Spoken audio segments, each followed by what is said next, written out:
Yo, what's up, guys? It's Richard here, and I'm bringing you Counter-Strike Global Offensive, for Fridays. And so, before I get started on what I want to talk about, it's actually two gameplays here made up the whole 10 minutes. One is on baggage, and the other one is on shoots again. It's the same mode as before, the arms race, which is basically like a gun game, but Counter-Strike, right? And so, also before I get into it, in both gameplays I get stuck on these guns that make it really, really difficult for me, so just putting that out there. Now, what do I want to talk about? I want to talk about something I haven't talked about before, or in that I wanted to do for a long time. I've always been wanting to talk about this ever since it came into the attention and focus of the gamers, right? I'm going to talk about Treyarch and Black Ops 2. It's inevitable. I want to do it. I have to do it, You know what I mean? And so, I didn't put Modern Warfare 3 gameplay because I'm pretty sure everyone's sick and tired of Modern Warfare 3. So I just put Counter-Strike, and because it's Counter-Strike Friday, right? So, what do I want us to talk about? I want to say that I believe in Treyarch Studios. Because you see, it is always darkest before the dawn. And believe me, the dawn is coming. With Treyarch Studios, Black Ops 2 may actually be one of the best Call of Duties ever brought out. Now, will it be better than Call of Duty 4? Probably not. Black Ops 2 is probably so advanced that it actually can't even reach the level, the simplicity of Call of Duty 4. Call of Duty 4 was simple: 3, 5, 7 kill streaks, guns, attachments, some perks, right? It's simple. That was the first ever introduction of perks and all these things. But of course, Treyarch has all these other things: the attachments, the two perks at the same time, wild cards, all these things, the custom classes, new kill streaks that you can modify. Of course, before you could also modify, but I'm just bringing more of the new, right? And now score streaks, right? Which I think is a really good idea. You want to go ahead and kill whore? Alright, that's absolutely fine. You could kill 14 people. I don't really care. You want to help the objective and get it in 6 kills and like 2 flag captures? Thank you for helping the team for once. You know what I'm saying? Now, why do I believe Treyarch is good? Alright, let's take a step back to Call of Duty 2. If I remember correctly, Treyarch made Call of Duty 2. Call of Duty 2 was an okay game from what I've heard, right? And it was okay. They introduced weapons. They changed it up a little bit from Infinity Ward's first Call of Duty, which is fine. Then I believe the next one that Treyarch made is Red Baron, but I'm not sure. So we're just gonna go ahead and skip that one to World at War, which has been called the Call of Duty 4 of the World War II. Call of Duty 4 was World War II skins. That's pretty much it, which is good. It's great because Call of Duty 4 is what we want. Right? We all miss Call of Duty 4. We all love Call of Duty 4, and that's how it's going to be. However, then it came to Black Ops, right? Black Ops 1. Now, here, Treyarch started getting involved with the community. They've been asking, what do you want? What do you want in the game? What do you want from us to help implement, right? And we all gave our stuff, like, don't put this in, change this a little bit. And honestly, Black Ops 1 is a product of what we wanted. We all complain about how, oh, it's boring, all the guns are the same, all the perks kind of suck, Ghost is annoying and cheap and overused. Well, we helped make the game in a way, so it's kind of our fault, right? But I'm not here to point fingers, even though I just did, which I apologize if you're insulted, but that's how it works.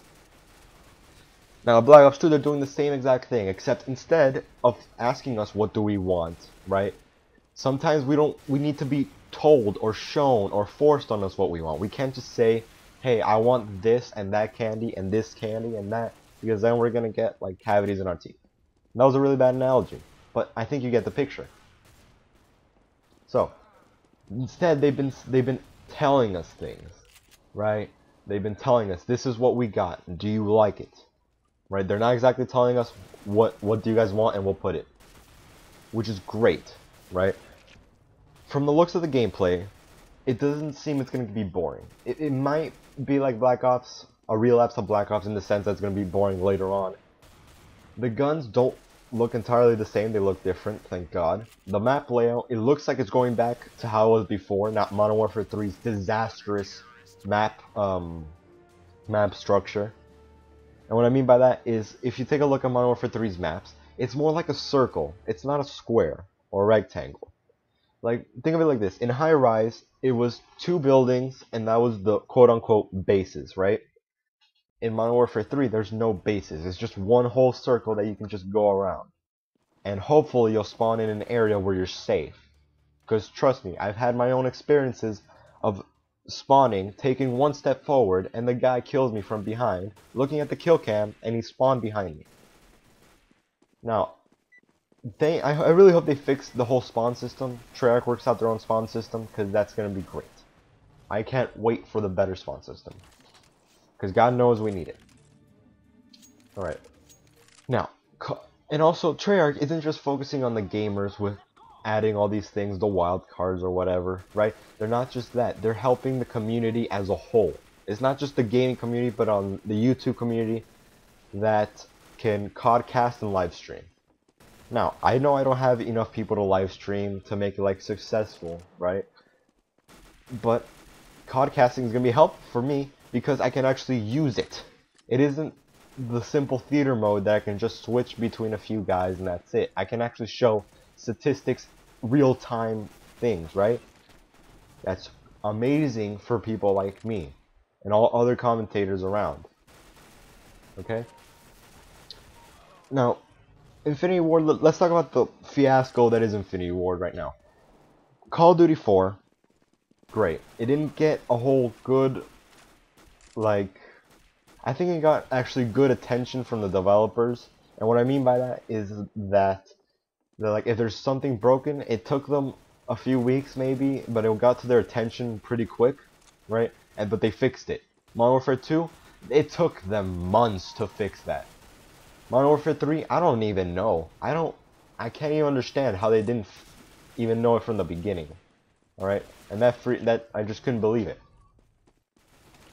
Now, Treyarch, they supported the whole Black Ops throughout its entire lifespan. We cannot say that it didn't.